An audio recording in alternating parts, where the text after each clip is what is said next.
I think some of us have the right to feel personally offended that this woman is walking out the door with this kind of benefit. I mean, you spoke of the military. If you're dishonorably discharged, you don't get the benefit of a military retiree.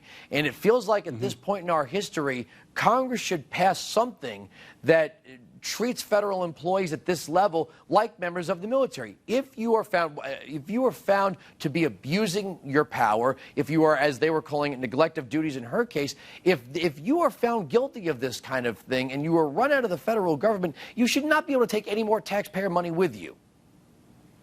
Well, you're raising what I think is an important question. I'm not going to talk about it necessarily in the context of Lois because I don't know all the facts, but I do think that the civil service procedures we have really hamstring management. And, Danny Werfel got in there and he clearly initiated reviews, and it took a number of months to run its course. And now we have this result. But if you had much more flexibility to deal with the civil service and also with the senior executive service, I think that would be a plus.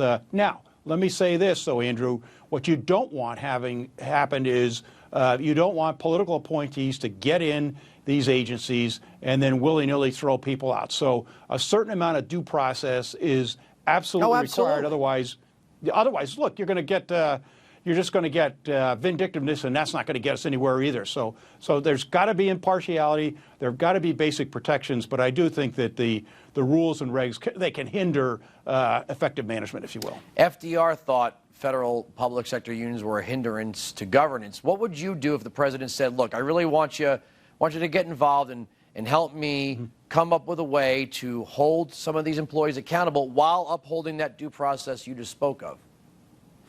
Well, I do think that the union question is important. As when this controversy was really raging back in May and June, some people were talking about the union issue.